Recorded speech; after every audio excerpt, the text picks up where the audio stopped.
infos du Congo. Je vous invite sur le meilleur blog de Belgique, www.banamikili.skyblog.com.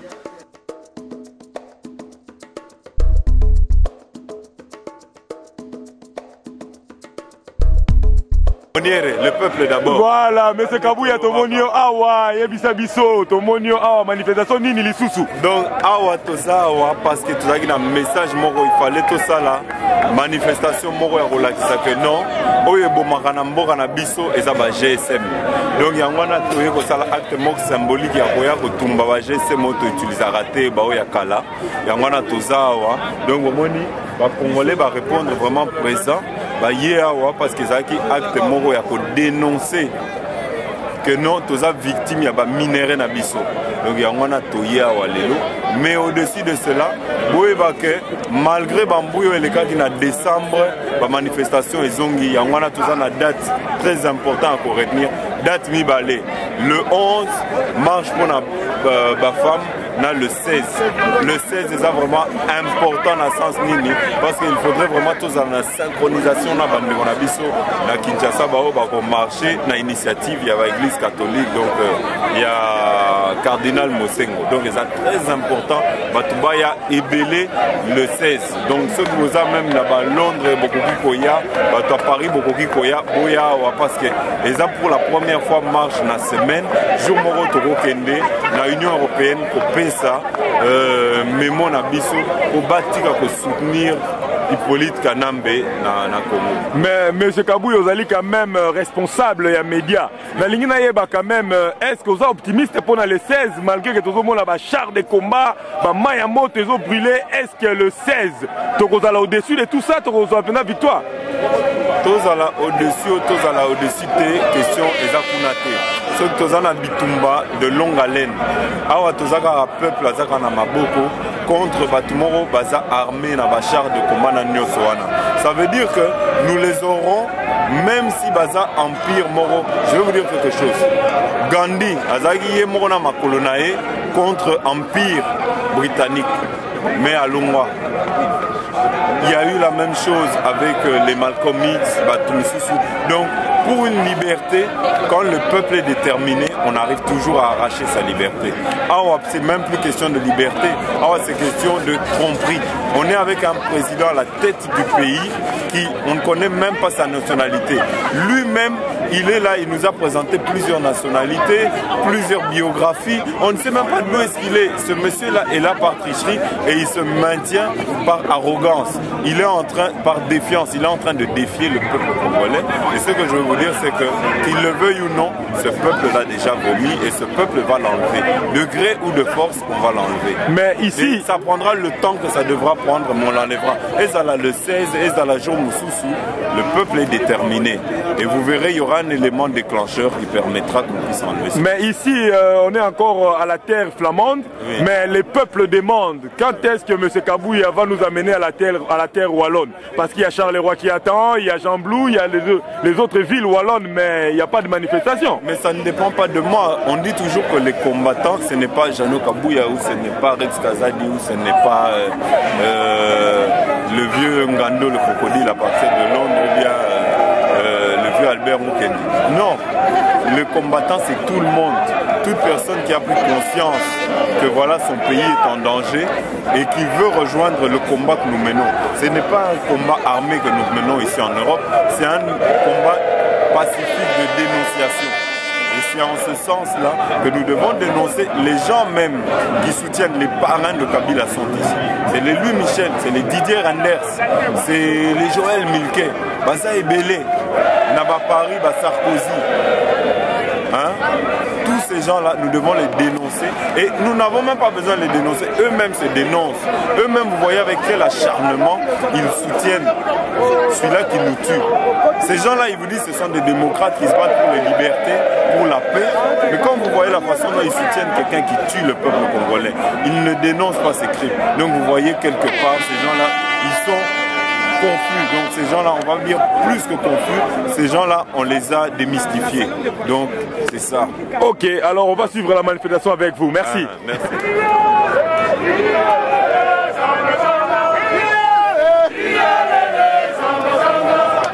Yeah.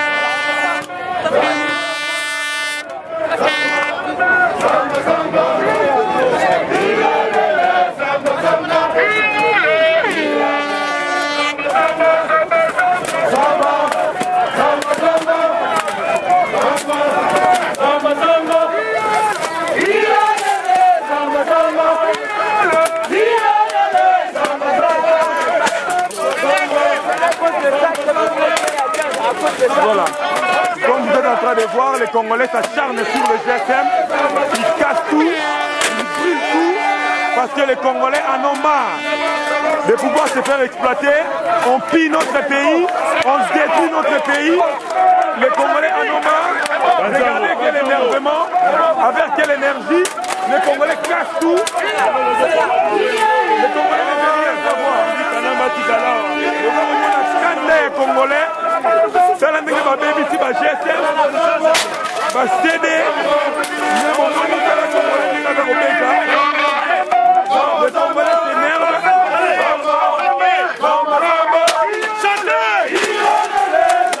Regardez les Congolais, très énervés.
Mais pour la coltan, il y a besoin pour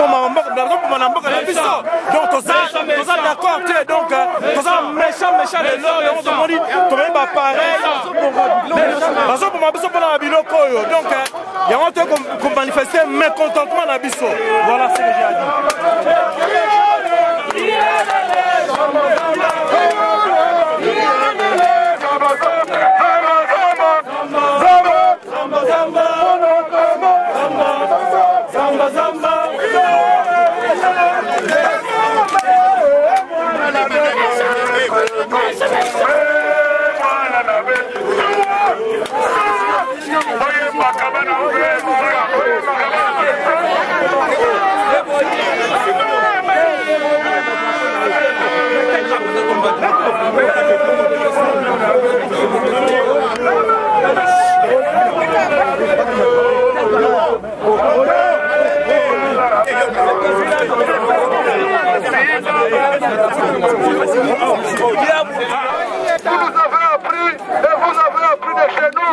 Maintenant, le moment est venu, nous devons retourner chez nous.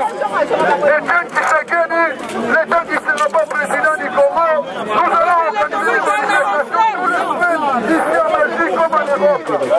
Et on va dire les combattants sont toujours les combattants de peuple congolais. Et on va continuer à combattre.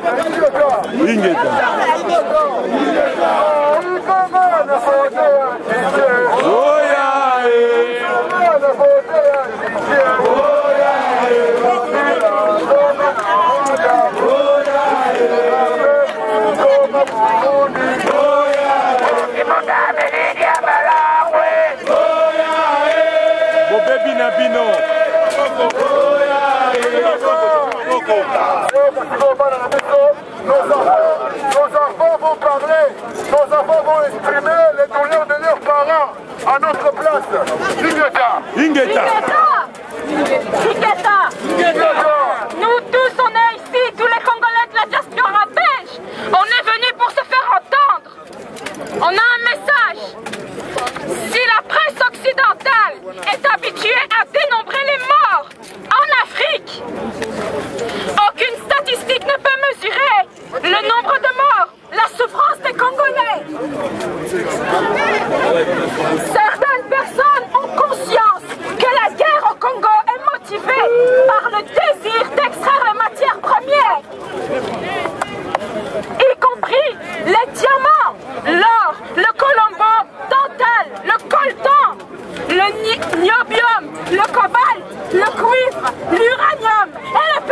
Au Congo, l'exploitation minière par les multinationales occidentales se fait à un taux sans précédent. Et il est estimé que quelques 6 millions de dollars, environ 4,5 millions d'euros, uniquement en cobalt brut, un élément de superliage essentiel aux industries nucléaires, chimiques, aérospatiales et de défense sortent chaque jour de la RDC. Toute analyse géopolitique.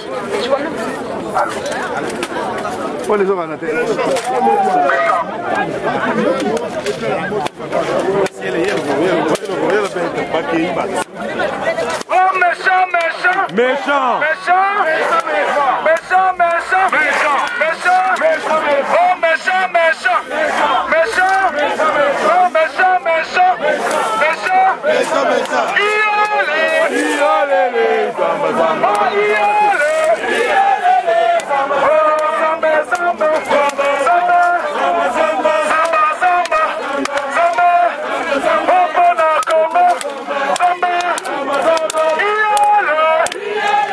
Mama, tomoni yo, ozosala nini mama? Papa, méchant, méchant, méchant, méchant. Méchant, violé basi ya Congo, bikola biloko oyo. Yango na kanda, lokola bandeko nanga basi bazo violé bango, nga naza awa, naza kolata image ya basi oyo baviolé, na kanda wana. Yango oza kobuka. On est iranien, méchant, oh méchant, méchant, méchant, méchant, méchant, on a ma belle, méchant, oh méchant, méchant, méchant, méchant, méchant, méchant, méchant, méchant, méchant, oh méchant, méchant, méchant, méchant, méchant, on est content, méchant, méchant, méchant, méchant, méchant, Papa, toyeba point de vue na yo na makambo ezoleka. Point de vue na makambo ezali kaka kete komi kokufa boye 8 millions de morts peuple a voté président na ye Tshisekedi wa Mulumba mindele mpona biloko na biso moko vraiment tie na biso moto oyo biso tovote te yango tokomarche jusqu'à ce que nous allons gagner parce qu'on a déjà gagné jusqu'à ce que Papa Tshisekedi sera le président de la République en fonction parce qu'il a déjà prêté serment ça reste seulement à Banda Poulo officiellement c'est tout. Merci.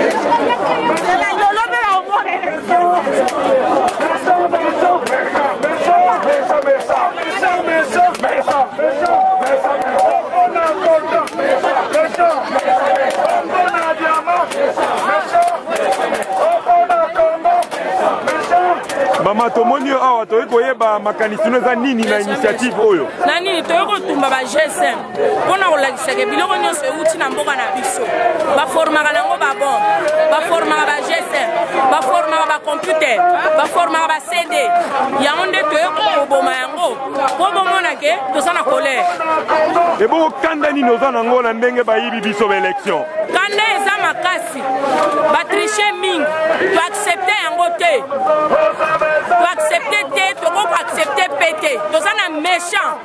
Merci maman. Moi je parle pas, elle parle pas.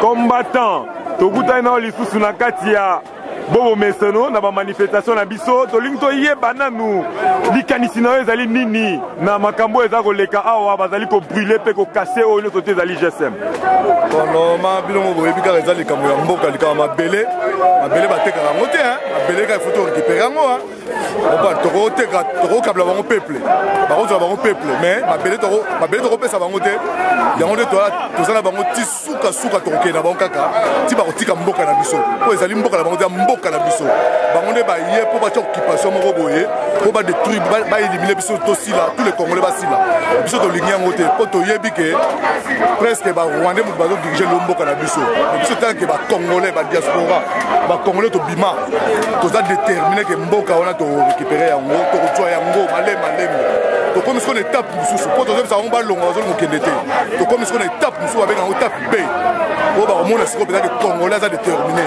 ke so bamindele bakoteli bango me bamindele wana baza bacongolais te me biso moko bacongolais tosala likambo na biso bamindele bakotika kolonga biso te 100% bacongolais na baoyo baza badiaspora baoyo baza na mboka done bango baza kaka 2% oyo baza na bango oyo tobenga bango bakolabo mais 98% baza bana mboka oyo balingi bazobana fo bakende mboka tokokipera yango mais nazali kopromete bino eloko moko bakolabo eloko nazobisa bino boyokanga très bien tous les kolabo moko tokozwa bino nasi boyebi luozi na banianga na bakongo tokosala bino prison moko za prison spéciale mpona bakolabo bino so na bafamille na bino ezali frontière entre luozi na mboka banianga na Pont Noir tokosala bino prison moko spéciale wana yango bokozwa éducation kuna vi na bino ekosila kuna po tolakisa bino ke mboka batekaka yango te mais biso topromete bino tokipeke mboka wana ingeta tolemea te tolonga etumba ya chichi tozozelaka gouvernement wakela biso baambassadeur tokeno tya bango biso moko ingeta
Bobebina bino.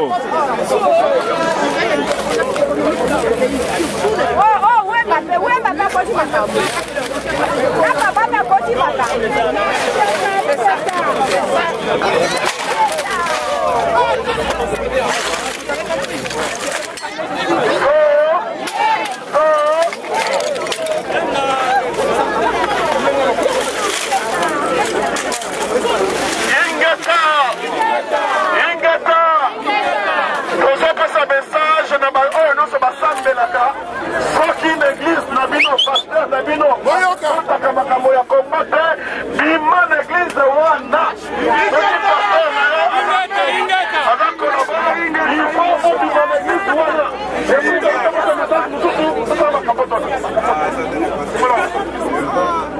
benga bandeko nyonso na toyebi ntina nini tomonani lelo kati na esika oyoyo mokili mobimba biso nyonso toyebi lelo mpona nini bayibi biso élection na biso toyebi ntina to toyebi ntina te nakotuna ndeko mwana mpona nini bayebi biso élection na biso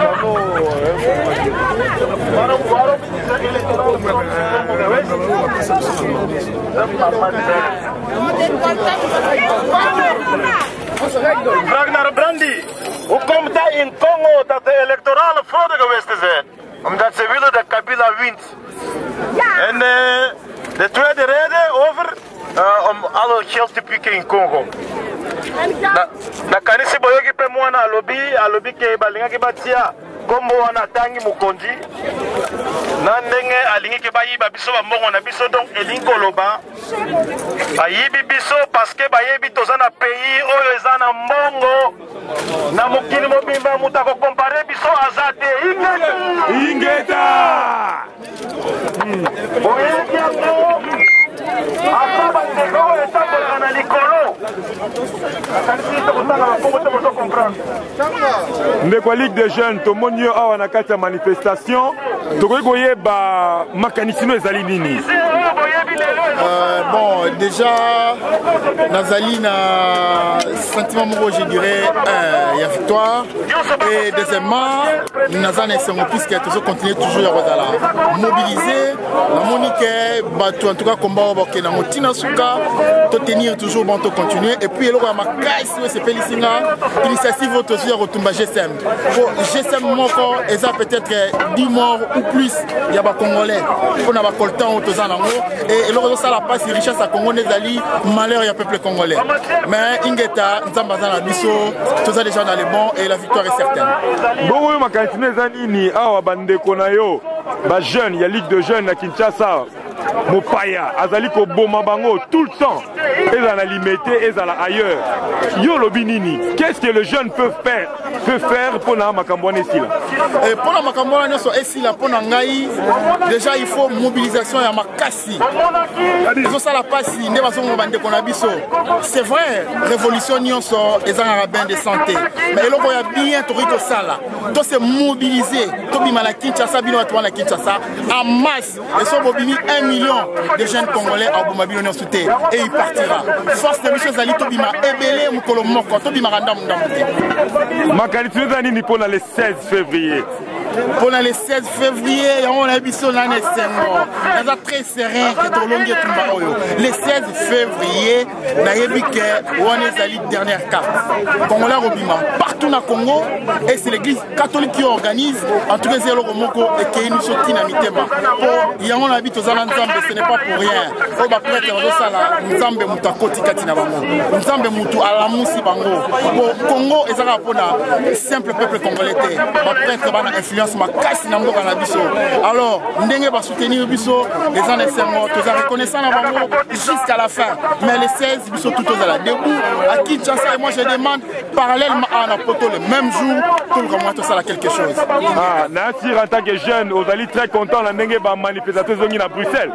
Nasa très content que le monde français tout le monde la linga na lengi pour manifestation de et ça façon oyo to revendiquer ba droit na biso to na façon de société. Tout ça la violence donc par des manifestations kakande tokoki ko annoncer bien tokoki pour rendre en public aux alliés mécontentement la biso par rapport au lancement besoin les kalamboka la biso. Voilà. Ingeta, voilà maître après activité aux alliés réussite mounene na kati Anvers. Et là on dit ni sous so bombe libiso pour la date ni to retenir pour l'instant. Non, il y a une angole au monde ndenge simbi to conduire ta action. Na kanisi à part les autres on a manif sur les 11 dans Bruxelles. To senga ba baye belé ça tout dans cadre guerre to zanango. Et puis il y a pas ça les 16 ans méga manif na Bruxelles, l'Europe et police à Bruxelles a permis de donner la marche. Et ça dit moi plaisir donc on a kuna ensemble là on a Kinshasa on a quand même kotambola et là on a souligné la professeur bande ko na biso ba sangana na biso ba Camerounais surtout bande ko bangolais. Et c'est très important pour tala bande ko muso bana Kinshasa ba oteka mboka ba bana mboka. Mais angolais a du courage ba sangana biso alors quand on a intérêt mo na Congo. Donc la solidarité on a CP na mingi pour des chapeaux ba petit na biso angolais pour par exemple partout au monde on va obtenir biso. Merci beaucoup. Donc dans les 11 donc dans les 16 toujours na kati ya combat na biso. Merci beaucoup. Merci beaucoup maître Ingeta. Papa maman bana somi ya mboka Congo les lots ozali na Anvers hein o ezali une ville flamande toye awa pona bandeko basalisi manifestation balobi na biso toya pona bako casser pe bako brûler ndenge bomoni na ba image makambo nyonso tu oyo etali manifestation oyo toye nango lelo awa na kati na Anvers. Donc toye awa pona kosenga une seule chose ezali que bankita ekolo na biso ezala au moins pour une fois et servir bonne cause et servir justice et servir intérêt tout d'abord il y a peuple congolais. yango moni tosangani na inverse awa mpona koganga mpe mpona kobimisa voix. Deuxième chose tosangani awa ezali mpona koloba ke bamiyibi oyo bayibi biso baélection bakoki te, il faut batika parce que vérité ezalaka tetu ata lelo te mais lobi bakomona kaka ke Etienne Tshisekedi wa Mulumba azali président ya République démocratique du Congo. Yango wana deuxième chose oyo esangisi biso awa mpona kodénoncer vol, mpona kodénoncer kimoyibi oyo basali biso mpona baélection.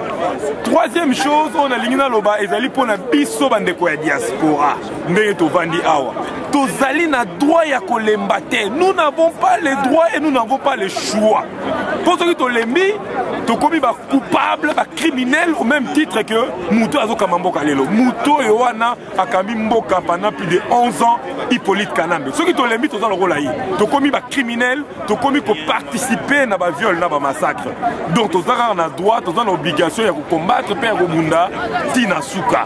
Soki tozali ko umela boyeboye ba yango ke combat na biso tolobaki yango na début, c'était un combat divin. Tozo bunda na nzambe. Donc ceux qui umeli ndenge zo umela boye nzamba ebitina.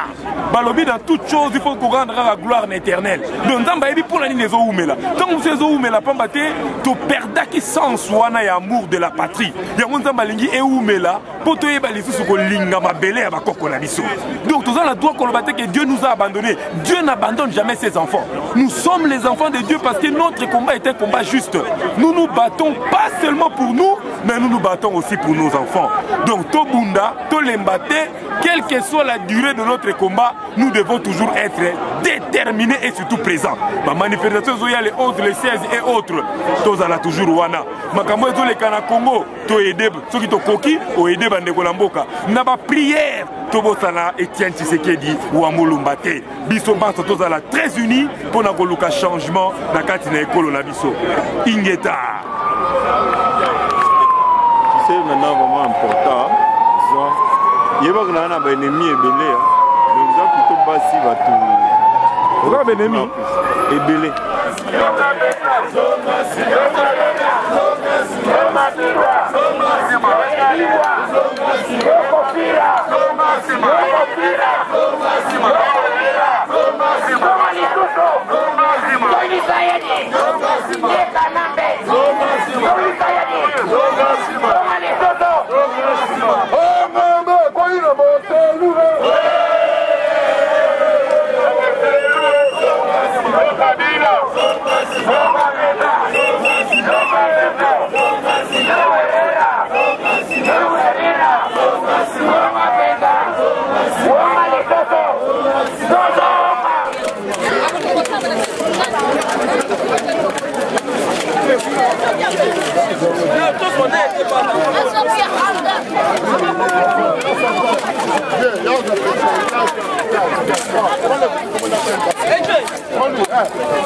Comment tu casses, casse encore, encore, vas-y, casse.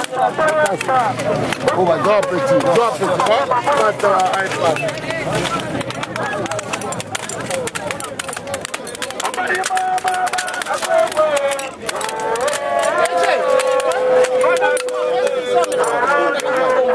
Voilà, bonjour maman Annie, vous êtes l'une des organisatrices en tout cas de cette manifestation. Est-ce que nous pouvons savoir quel était l'objectif de la manifestation?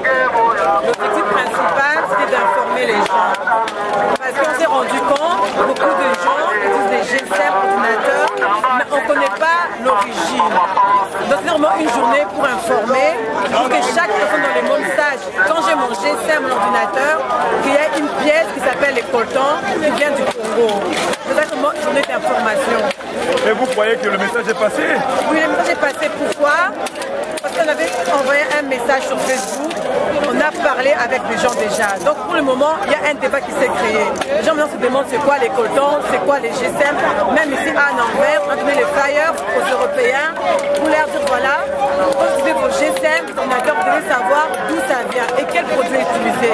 Donc pour moi, le message est passé entre la communauté déjà. Et ensuite, il y a nos enfants qui sont là, tout le monde va rentrer chez eux, ils vont savoir que voilà, dans chaque enfant ordinateur, il y a un produit colton. On appelle ça les GSM du son, ordinateur du son parce que ce sont les sons des Congolais. Le message est passé. Mais on ne sait pas qu'est-ce qui se passe au juste Anvers, vous avez organisé une manifestation qui était une réussite totale. Aujourd'hui encore une deuxième. Et à quand la prochaine? Est-ce que nous pouvons encore attendre une surprise de votre part? Parce que maintenant, Anvers est vraiment au début.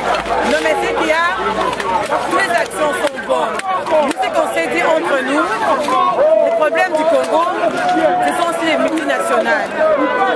Donc nous, on veut qu'on fasse des actions aussi ciblées. Un bête exemple. Il y a 2 ou 3 jours, Total a signé contrat à Ituri. Pour le moment, on est en pleine campagne, les résultats sont contestés. C'est un gouvernement, comment dire, sortant, mais comment il peut signer un contrat qui engage toute une nation? Il y a moins de gens au Congolais, on continue les actions, mais on peut d'abord remercier parce que ça qui est action de la France, c'est important devant l'Afrique du Sud. Mais plus au fait, on a le droit de devant Total, tout ça, mais comment avec un gouvernement contesté, un pouvoir contesté, vous signez pas contrat? Ce gouvernement ne représente plus les Congolais. Donc on signe des contrats mirobolants comme ça, des grands contrats derrière les dos des peuples congolais. Donc c'est pour ça que je dis maintenant, on a continué les actions, des actions dans le bureau.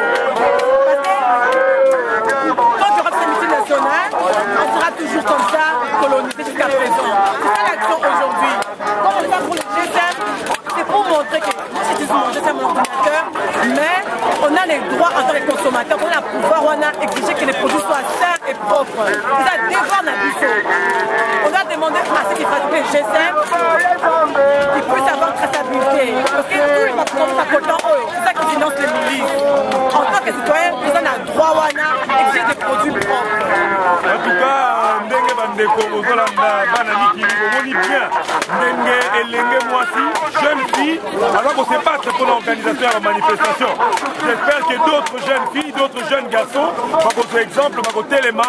Prochaine date de la manifestation ezali quand maman Annie? Bon, là avec la manifestation est appelée à Bruxelles, donc qui est le 11 à Bruxelles, donc qui fait les 16 normalement présent à Bruxelles, là les 18 à Malines. Ah, donc nous sommes qui va date le 11, le 16, le 18, ma manifestation est zombie à Bruxelles, tout point de vie dans notre éviter. Vous allez dans moi, c'est quand même bouquet pour le Bruxelles aux zombies. Oui, c'est important parce qu'on est dans un pays de droits de l'homme. Moi, c'est toujours un exemple. Belgique, Mabunda, Canada, Hollandais, en 1930, pour arracher leur indépendance. En France, on a vu la tête de Marie-Antoinette et Koya, on avait coupé sa tête pour la liberté. Nous, aujourd'hui, en tant que Congolais, on a ces droits aussi. Et je voudrais souligner un point. Parce qu'on nous dit, oui, diaspora Boza Moussika, sous Léopold II, il y avait l'affaire des mains coupées. C'est un Anglais, Mundele, il avait tout fait pour qu'on arrête ça. Donc nous, les diaspora congolaise, on a ces pouvoirs-là. Donc on n'a pas arrêté les combats. Jusqu'à la libération du Congo, on n'arrête pas les combats. En tout cas, na combo ya bakoko na biso pe ya combat oyo, maman Annie Boitou, merci. iPhone 4 eropanzana iPad eropanzana bakona mpo bakomeli biso na internet soki bopanzi biso tokomi bakombata me tozolakisa bino kopanza me bino mpe kotenir na baparole na bino osili bopanzi bokoma bakombata bokoma mpe bakombata bokobango mpona mboka okundela mboka kamera yango oyo ezosala te sabori ya sika chase yango naolongola chasse yango oyo eza ya sika chasse kutu eza nanu na likolo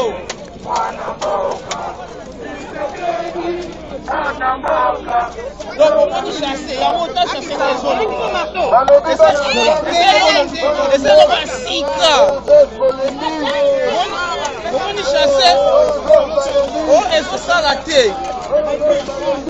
ozwango oyo toeza mpona ndike famille parce que 00243 nde tosali yango esemike bino mpe kolanda ekende bafrance ekende babelgique ekende espagne ekende états-unis canada afrique du sud suède partout au congola azali kolanda opération oyo tozakuna mpenza yango oyo bakoma mapo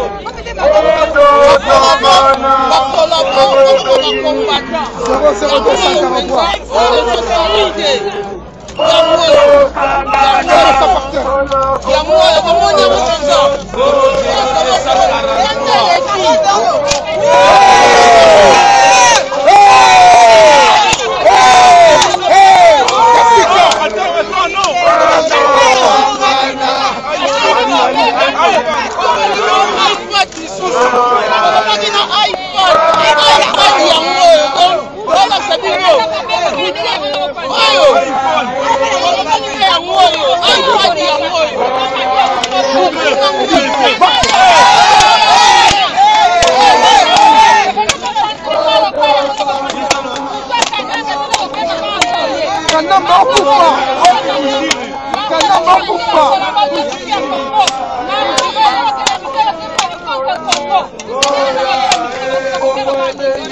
Voilà, opération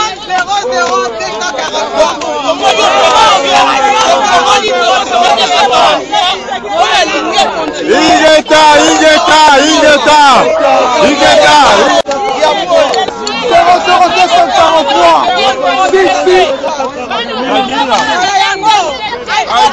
alobi bana Congo botalaka RTL 5 eza bangolabo iPhone 4 iPhone 4 epanzami mpona Congo yango oyo opération 00 lama behongela ya kuto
Cette année, le Congo sera libéré par nous-mêmes les combattants, les fils du pays. Kabila zonga na Rwanda, Ruberwa zonga na Rwanda, Iselimana zonga na Rwanda, Kamere zonga Burundi, Kimbuta Meli Jambalangwe, Obebi na bino, Biso neto vote ya Chichi, Bandungu Bakongo ba vote ya Chichi, Katanga Equateur ba vote ya Chichi, Nord Kivu Maniema vote ya Chichi, Sud Kivu ba vote ya Chichi, Kasai Occidental ba vote ya Chichi, Kasai Oriental ba vote ya Chichi, Province Orientale ba vote ya Chichi.